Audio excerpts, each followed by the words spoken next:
University మంచి భవిష్యత్తు కోసం తెలుగు విద్యార్థులు ఇష్టపడే యూనివర్సిటీ. కాల్ 9059052378 9059052379.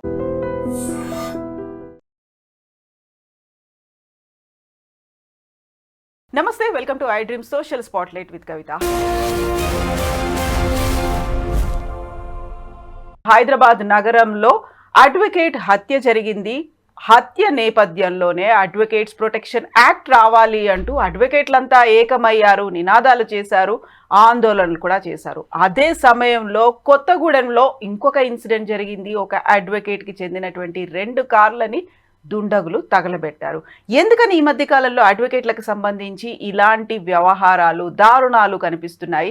యాక్చువల్గా జరగాల్సింది ఏంటి? ఇప్పటిదాకా అడ్వకేట్లకి ఒక ప్రొటెక్షన్ యాక్ట్ అనేది ఎందుకు రాలేదు?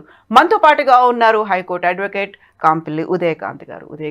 నమస్కారం. సో అడ్వకేట్లే అందరి కోసం ఫైట్ చేస్తారు, ఒక చట్టాలని తీసుకొస్తారు, న్యాయస్థానంలో పోరాటాలు చేస్తారు, ఎంత కాలమైనా పర్లేదు అనేది ఒక నమ్మకం ఉంటుంది. అడ్వకేట్లే పోరాటాలు చేసే పరిస్థితి ఎందుకు వచ్చింది? మాకు రక్షణ కలిగించండి, ఒక ప్రొటెక్షన్ యాక్ట్ తీసుకురండి అంటూ ఆందోళనలు, రోడ్ల మీద తిరుగుతున్నారు. ఎందుకని ఇలాంటి పరిస్థితి వచ్చింది? ఫస్ట్ ఇన్స్టెన్స్ మీ క్వశ్చన్లోనే ఆన్సర్ వచ్చేసింది. అడ్వకేట్స్ పోరాటం చేస్తారని మీరు అంటున్నారు. పోరాటం చేస్తారు కాబట్టి పోరాట యోధులకు ఇచ్చే తగిన శాస్తి ఈరోజు ఇది ప్రజలు అజ్ఞానంలో వాళ్ళు చేస్తున్న యొక్క టెంపరీ యాక్ట్స్ వల్ల ఈరోజు అడ్వకేట్స్ ప్రాణాలు కోల్పోయిన పరిస్థితి వచ్చింది మేడం. అంటే ఈ మోర్ పర్టికులర్లీ ఇప్పుడు మనం మాట్లాడుకుంటే ఇస్రాయల్ గారి కేసు, దానికి సంబంధించి ఇప్పుడు సెన్సేషన్ అవుతుంది. అడ్వకేట్స్ ప్రొటెక్షన్ యాక్ట్ రావాలని చెప్పి మరొకసారి అది తెర మీదకి వచ్చింది. ఇదివరకు వామన్ రావు గారి దంపతుల్ని రోడ్డు మీద బట్టబయలు నడి రోడ్డు మీద నరికి చంపుతూ ఉంటే ప్రజలు చూస్తున్నారు, వీడియోలు తీస్తున్నారు, లేకపోతే నానా రకాలుగా సోషల్ మీడియాలో ఇన్సిడెంట్స్ వైరల్ చేసే ప్రాసెస్లోనే ఉండే. కానీ ఏ ఒక్కరు కూడా ఇద్దరిని రోడ్డు మీద చంపుతుంటే తెగించేసి వాళ్ళ ప్రాణాలు కాపాడాలని ఎవరు అనుకోలేదు. అటువంటి సమాజంలో మనం ఉన్నందుకు సిగ్గుపడాలి. ఒకటి. రెండోది, నిన్న ఇన్సిడెంట్ మోర్ పర్టికులర్లీ ఒక అడ్వకేటు నువ్వు చేస్తుంది తప్పురా బాబు, తప్పు చెయ్యకు, నీ వల్ల ఒక కుటుంబం నాశనం అయిపోతుంది, నువ్వు వ్యక్తిత్వాన్ని మార్చుకో, నువ్వు మనిషి మారు, ఇది సరికాదని చెప్పేసి తన దగ్గర పనిచేసి ఒక ఎలక్ట్రీషియన్ అయినే అదే అపార్ట్మెంట్స్లో పనిచేసే ఎలక్ట్రీషియన్కు సర్ది చెప్పేసి నువ్వు మారాల్సిన పరిస్థితి ఉందని చెప్పి మారరా బాబు అంటే అర్థం చేసుకోకుండా ఆ వ్యక్తిని కాపుగాచి పట్టబగలు డే లైట్లో మర్డర్ చేసేసి వెళ్ళిపోయినాడు కత్తిలతో. 10 రోజుల పాటు ఎదురు చూసి కాపుగా వచ్చేసి 10 రోజుల నుంచి ఎదురు చూసుకుంటూ చంపేసి వెళ్ళిపోయినాడు. ఎక్కడికి పోతుంది సమాజం, ఏమైపోతుంది? నిజంగానే మేడం నేను అంటున్నాను ఏంటంటే, సరే ఒక అడ్వకేట్గా అడ్వకేట్స్ మీద కన్సర్న్ నాకుంది కాబట్టి చట్టపరంగా అడ్వకేట్స్ ప్రొటెక్షన్ యాక్ట్ రావాలనేసి ఎందుకు అంటున్నామంటే మేడం, ఒక కామన్ మ్యాన్ను నువ్వు మర్డర్ చేస్తే ఇచ్చే శిక్ష కంటే అడ్వకేట్ను విషయంలో ఏదైనా దాడి జరిగితే వాళ్ళకంటూ ఒక స్పెషల్ యాక్ట్ ఏదైనా ఉంటే కనుక వాళ్ళ మీద దాడి చేయడానికి భయపడతారు. ఒక విషయం చెప్తా, పోలీసులు చేసే పని అది, న్యాయమూర్తులు చేసే పని అది. అన్నిటికంటే కూడా న్యాయవాది అటు పోలీసుకు, ఇటు ప్రజలకి, అటు జ్యుడిషియరీకి మధ్యలో ఉంటూ న్యాయాన్ని అంటే లీగల్ బ్రాకెట్లో న్యాయం అందే విధంగా, చట్ట పరిధిలో న్యాయం అందే విధంగా అడ్వకేట్స్ యొక్క రోలు, వాళ్ళ డ్యూటీస్ వాళ్ళు అక్కడ డిశ్చార్జ్ చేస్తూ ఉంటారు. ఏది కూడా బియాండ్ లా ఎవరు పోయినా కూడా తీర్పిచ్చే వాళ్ళు వీరు కాదు, జడ్జెస్ ఇస్తారు. మేము ఒక అడ్వకేట్స్గా ఒక మీడియేషన్స్ అంతే. కోర్టుకి మనిదంతా ప్రజలకి లేకపోతే ప్రభుత్వానికి మధ్యలో ఏదన్నా బేరసారాలు ఉన్నా, లేకపోతే ఏదైనా ఇష్యూస్ ఉన్నా కూడా, లేకపోతే ఏమైనా సమస్యలు వచ్చినా కూడా లీగల్గా న్యాయం కావాలని చెప్పి నా క్లయింట్కు బదులు మేము లీగల్గా అంటే చదువుకునే అడ్వకేట్స్ కాబట్టి, చట్టం తెలిసిన వాళ్ళం కాబట్టి, సమస్యలు ప్రజలకు తెలియదు కాబట్టి అటువంటి అడ్వకేట్స్గా మేము ఉంటూ వీరి యొక్క సమస్యను చట్ట పరిధిలో న్యాయం కావాలని చెప్పి కోర్టును అర్థించే వాళ్ళం మేము. అంతేగాని ఎవరిని ప్రాణాలకో లేకపోతే మానవకో భంగం కలిగే విధంగా కానీ, ఎవరు ఆస్తులు జప్తు చేసుకోవాలి, లేకపోతే దొంగలను రక్షించాలి, లేకపోతే దొంగలు శిక్షించాలి అనుకునే స్థాయిలో ఏ అడ్వకేట్స్ ఉండరు. Just we are the court assisting officers అంటారు మమ్మల్ని. అటువంటి వారిని మీరు మా ప్రాణాలు తీయాల్సిన పరిస్థితి ఎందుకు వస్తూ ఉన్నది? మేం చేస్తున్న తప్పేంటి? ఈరోజు సరే నిన్న అది ఇష్యూ సద్దుమణుగు కాలేదు. ఒక వ్యక్తిని డే లైట్ బ్రూటల్ మర్డర్ చేసిన ప్రతి ఛానల్స్ కారై కూస్తూ ఉంటే అదే రోజు నైట్ ఇంకొక అడ్వకేట్ని 2 కార్లు తగలబెట్టినారు. నిన్న కొత్తగూడెంలో జరిగిన ఇన్సిడెంట్ ఇది. ఏమైపోతుంది? ఇటువంటి పూర్తిగా నిర్మూలించాలంటే అడ్వకేట్ను టచ్ చేయాలన్నా కూడా భయపడే విధంగా కనుక చట్టాలు వస్తే కనుక బాగుంటుంది. ఒక పోలీసుని కొట్టడే ఎవడు? ఎందుకు? పోలీసుని కొడితే ఆ పోలీసు తిరిగి విని కాలు చేతులు కడతారు. ఎక్కువ మాట్లాడి తీసుకుపోయి లాకప్లో వేసేసి బొక్కలు కొడతారు. ఎక్కువ మాట్లాడితే 3rd డిగ్రీ ప్రయోగిస్తారు.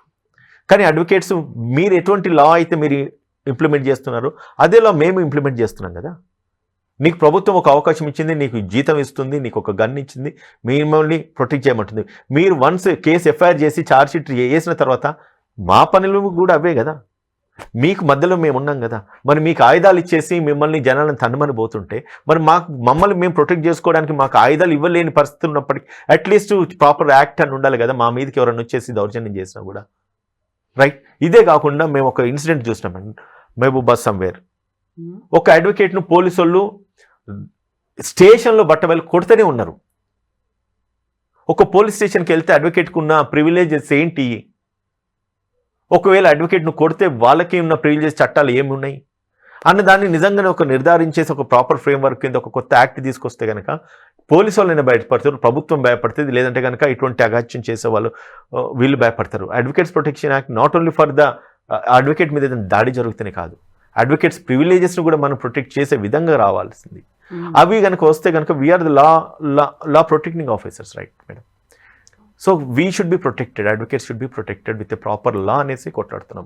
మా అడ్వకేట్స్ కూడా నేను ఒకటి మాట్లాడుతున్నాను. నేను కూడా ఇప్పుడు మరి మాట్లాడి వెళ్ళిపోతే మళ్ళీ దీన్ని జోలు నేను తీయకపోవచ్చు. కానీ మా అడ్వకేట్స్కి నేను అప్పీల్ చేసేది ఏంటంటే ఏమైనా జరిగిన కొద్ది రోజులే కాదు, అది ఇప్పుడు ఇది జరిగింది కదా, రావాలి, చట్టం రావాలి. మొన్న వామన్ రావు గారు చంపేసినారు, కొత్త చట్టం రావాలి. మొన్న పోలీసు వాళ్ళు అడ్వకేట్ను కొట్టిండ్రు, మా లా ప్రొటెక్షన్ యాక్ట్ కావాలి. ఇట్లా కాదు, వచ్చేంతసేపు కొట్లాడాలి. ఎందుకంటే మాకున్న ప్రాబ్లం ఏంటంటే ఇంట్లోకి వెళ్ళి బయటికి వెళ్తే కోర్టుకు వెళ్తే రోజుకు 5,000-10,000 సంపాదించుకుంటాం. అది కాదని చెప్పి వదిలేసి మనం ఉద్యమాలు చేసుకుంటూ పోతే నాకు వచ్చే ఇన్కమ్ నాకు రాదు. బాధ ఏంటంటే నాకు వచ్చే ఇన్కమ్ నాకు రాదని కాదు, నాకు వచ్చే ఇన్కమ్ వేరే ఇంకోటి దోసుకెళ్ళిపోతున్నాడు మా ఇంకో కొలిక్ అడ్వకేటే. కాంపిటీషన్. నేను ఇక్కడే అదే క్వశ్చన్ అడగబోతున్నాను. యూనిటీ అనేది అడ్వకేట్లలో ఉందా? ఎందుకంటే మీరు చెప్పినట్టుగా ఉద్యమాలు చేయడానికి రోడ్డు మీదకి వచ్చినటువంటి ఆందోళన చేస్తున్నటువంటి 10 మంది అడ్వకేట్లని అరెస్ట్ చేశారు, పోలీస్ స్టేషన్కి తరలించారు. ఇదొక ఇష్యూ అయితే, మీరు చెప్పింది ఇంకొక ఇష్యూ. నేను ఉద్యమాలు చేస్తూ ఉంటే నాకు రావాల్సిన కేసులు ఇంకొకరు పట్టుకుపోతున్నారని. అట్ ద సేమ్ టైం దస్తగిరికి సంబంధించి కూడా చూస్తే అక్కడ అడ్వకేట్ ఇజ్రాయెల్ని చంపింది నిందితుడు దస్తగిరి అనేది. నిందితుడి తరఫున కూడా వాదించడానికి వచ్చేది అడ్వకేట్లే కదా, అక్కడ ఏం చేస్తారు మరి అప్పుడు మీరు? ఇదే విషయాన్ని నేను నిన్న మీ ఛానల్లోనే మాట్లాడినా, మీడియా ద్వారా కూడా మళ్ళీ నేను అప్పీల్ చేస్తున్నా. ఏ అడ్వకేట్ కూడా వానికి బెయిల్ వేయద్దు, కడుపు కన్నం తినే ఏ లాయర్ కూడా వానికి బెయిల్ వేయద్దు. నిజంగానే నువ్వు చట్ట పరిధిలో ఉండి రేపటి రోజు ప్రాక్టీస్ చేస్తున్నావు అంటే వీడికి బెయిల్ వేయద్దు. రేపు ఒకవేళ కనుక నువ్వు బెయిల్ వేస్తే కనుక రేపు ఖచ్చితంగా నిన్ను ప్రతి అడ్వకేట్ నిందిస్తాడు. వీడు మర్డర్ చేసిన తర్వాత కూడా వీరికి బెయిల్ వేయాలంటే ఎవరు వేయాలి మేడం? మళ్ళీ అడ్వకేటే వేయాలి కదా. Matter of common sense. ఎవరు కూడా ముందుకు రావద్దని చెప్తున్నారు. నిజంగానే అటువంటిది కనుక ఎవరైనా వాడికి బెయిల్ వేస్తే మనం ఏదైతే ఈ యొక్క చట్టం రావాలి, మనల్ని రక్షించుకోవడానికి ప్రభుత్వాలు కొన్ని ఫెసిలిటీస్ ఇవ్వాలి, కొన్ని యాక్ట్స్ తీసుకురావాలనుకుంటే అది నీరు గారిపోతుంది. సో కాబట్టి ఈ యొక్క పర్టికులర్ ఇన్సిడెంట్లో మా అడ్వకేట్స్ అంతా కూడా స్ట్రింజెంట్గా ఉండేసి వీనికి ఉరిపడేంత వరకు కూడా మనం పోరాటం చేస్తే ఇంకొకటి ఎవరైనా అడ్వకేట్ను టచ్ చేయాలన్నా కూడా భయపడతారు. అటువంటి సిచ్యువేషన్స్ మనం తీసుకురాగలిగితే తప్ప ఇటువంటి సమాజంలో ఇటువంటి ఇన్సిడెంట్స్ పునరుద్ధరణ కావు, సమాజంలో మార్పు రాదు మేడం. మీరంతా ఒకే ముక్త కంఠంతో ఉండి మేము వెళ్ళము, ఆయన తరఫున వాదించము అని చెప్పినప్పటికి కూడా కోర్ట్ ఒక ఫెసిలిటీ కల్పిస్తుంది, లీగల్ అసిస్టెన్స్ అనేది. మీరు ఇవ్వకపోయినప్పటికీ ప్రభుత్వం తరఫున వాళ్ళకి ఇవ్వాల్సినటువంటి అవసరం ఉంది, తన వాదనలు తను వినిపించుకోవడానికి. సో అలాంటి టైంలో జరగాల్సింది ఏంటంటారు? ఇప్పుడు ఒక లీగల్ వ్యవస్థ, జ్యుడిషియరీకి సంబంధించి ఒక మాట ఉంటుంది, 10 మంది నిందితులు ముద్దాయిలు తప్పించుకున్న ఒక సామాన్య శిక్ష పడొద్దు అనుకున్నప్పుడు అతనికి కూడా హక్కులు ఉంటాయి కాబట్టి మనం లీగల్ అసిస్టెన్స్ ఇవ్వాలి అనేది ఉంటుంది. అప్పుడు ఏం జరగాలంటారు? ఇన్ని ఫెసిలిటీస్ ఉన్నాయి కదా, మేము ఇచ్చే తనం పెంచుకోండి, చంపేసేయండి, ఇంకేంటి? ఇదే కదా మన చట్టంలో ఉన్న లోటుపాట్లు ఇవి కాబట్టే వీటువంటి వాళ్ళు తయారవుతున్న చంపేస్తున్నారు. చంపేసుకోండి, మేము చచ్చిపోవడానికి మేము సిద్ధంగానే ఉన్నాము. ఎప్పుడైతే ఇవి జరుగుతాయో దీని మీద స్ట్రింజెంట్ యాక్షన్ తీసుకుంటాం, స్ట్రింజెంట్ పనిష్మెంట్స్ ఉంటాయి. మా చట్టాలు ఇట్లా ఉన్నాయని కనుక వాడికి తెలిస్తే వాడు చేయడు మేడం. ఇప్పుడు మీరు అన్నారు కదా, ఒకవేళ అడ్వకేట్స్ మీద దాడి జరిగినా కూడా లీగల్ అసిస్టెన్స్ మీరు ఇస్తున్నారని చెప్పేసి మీరు అంటున్నారు. కోర్టుని మీరు ఈరోజు క్వశ్చన్ చేస్తున్నారు. నేను అంటున్నాను చట్టంలో లేదంటే ప్రభుత్వంలో ఉన్న విసులుబాటు ఇది, నేను కాదని నేను అనట్లేదు.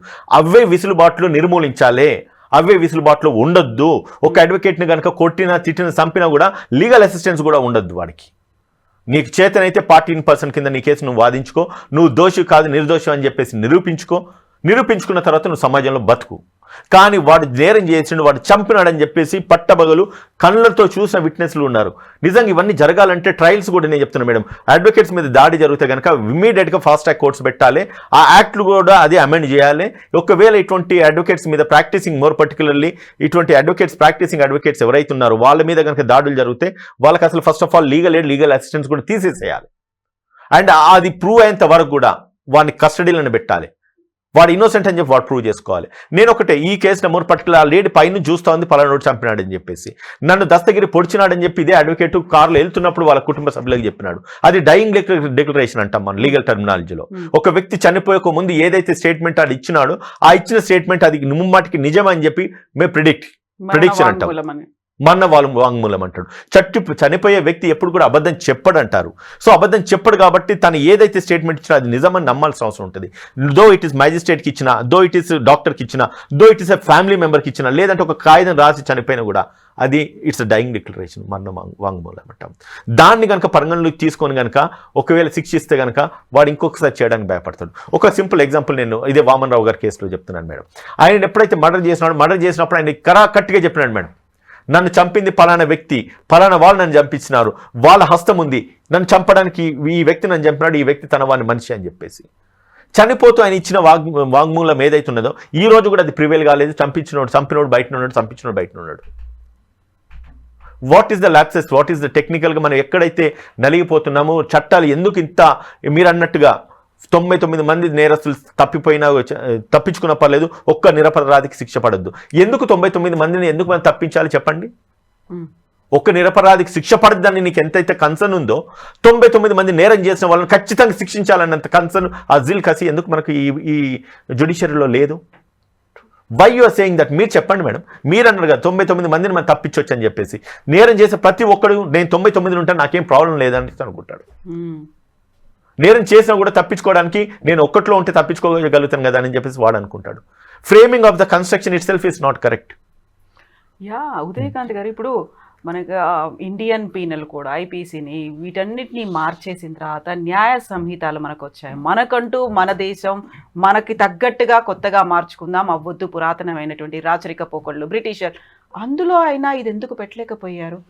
అవే దాన్నే పేరు మార్చేసి దీంట్లోకి తీసుకొచ్చిన, దాంట్లో ఉన్న సెక్షన్స్ కొన్ని మార్చేసి బిఎన్ఎస్లోకి తీసుకొచ్చినారు. ఐపీసీలో ఉన్న చట్టాలే అవి, బిఎన్ఎస్లో ఉన్న చట్టాలు అవి, కొన్ని మార్పులు చేర్పులు జరిగినాయి. మరి ఇప్పుడు అడుగుతున్నాను, మరి మర్డర్ చేస్తే ఉరి తీసేద్దామని చెప్పేసి ఎందుకు తీయట్లేదు? బిఎన్ఎస్ వచ్చి సంవత్సరం అయింది కదా, ఆ మధ్యకాలంలో ఏం జరగలేదు. చట్టాలలో ఏమైనా ఒకటి చెప్తున్నాను, చట్టాలలో ఉన్న విసులుబాట్లు లోటుపాట్లు దేంట్లో ఉండేవి, దాన్ని మాకులాంటి ఎమినెన్స్ అడ్వకేట్సే మిస్యూజ్ చేస్తున్నారు. Sorry to say. పోరాటం కంటిన్యూ చేయాలి కదా మళ్ళీ మీరు. మాటికి చేస్తేనే కదా మేడం ఈరోజు, అంటే చనిపోయిన వ్యక్తిలో మనం ఉంటే ఈరోజు ఇజ్రాయెల్ని చంపేసినారు, రేపు నన్ను కూడా చంపేయచ్చు. ఎందుకంటే మేము కూడా హై స్టేక్ కేసులు చేస్తాం, కొన్ని 100 కోట్ల ప్రాపర్టీ డీల్ చేస్తున్నాం. అసలు ఇది కేసే కాదు నిజంగా నన్ను అడిగితే. వీడు చేసిన చిన్న తప్పది, ప్రొటెక్షన్ కోసం వెళ్ళారు అంతే. నాకు ప్రొటెక్షన్, నా క్లయింట్కి ప్రొటెక్ట్ ఇవ్వమని చెప్పి పోలీస్ స్టేషన్లో ఒక అడ్వకేట్గా కంప్లైంట్ ఇచ్చినందుకు చంపేస్తాడా? ప్రాణం తీస్తాడా? ఇంతటి పరిస్థితికి అగత్యాన్ని దారితీస్తాడా? తను చేసిన నేరం అది చిన్న నేరం యాక్చువల్గా అయితే, దానికి శిక్ష తక్కువ ఉంటుంది. ఈరోజు దస్తగిరి చేసింది అంతకంటే పెద్ద నేరం ఇది. తను దానికైతే శిక్ష తక్కువ ఉండేది కావచ్చు అమ్మాయిని వేధించినందుకు, కానీ మర్డర్ చేసినందుకు ఈరోజు తప్పించుకున్నాడా? తనే పోయి లొంగిపోయినాడు కదా. తన కుటుంబానికి కాకుండా పోయిండు, ఇతన్ని తన కుటుంబానికి అడ్వకేట్ని కాకుండా చేసింది. వాళ్ళకి సైకలాజికల్గా మెంటల్ డిసార్డర్స్ ఏ స్థాయికి తీసుకెళ్ళినాయి. ఇవన్నీ కూడా అవసరమైతే కౌన్సిలింగ్ సెషన్స్ కూడా పబ్లిక్లో పెడితే ఇటువంటి మనం నిర్మూలించగలుగుతాం. What is the reaction from nationwide? మొత్తం అక్కడ నుంచి ఎట్లా ఉంది అసలు? దీని గురించి మాట్లాడుకున్నారా, వదిలేసారా? జరుగుతున్నాయి. నిన్న మర్డర్ జరిగింది కదా, ఇంకొక 4 రోజులు 5 రోజులు మాట్లాడుకుంటాము, 6వ రోజు మర్చిపోతాము. కామన్ సింపుల్ కదా. గాయం అయితే కొద్ది రోజులు ఉంటుంది, వారం 10 రోజులతో మారుతుంది. నిన్న గాయం జరిగింది, ఈరోజు అందరికీ బర్నింగ్ ఉంది, దీన్ని ఒక 4 రోజులలో సబ్సైడ్ అవుతుంది. నిజంగానే ఆ స్పిరిట్ మా సీనియర్ అడ్వకేట్స్కు వాళ్ళకి, ఎందుకంటే సో నాకంటే పైన వాళ్ళు పెద్దవాళ్ళు చాలామంది ఉన్నారు.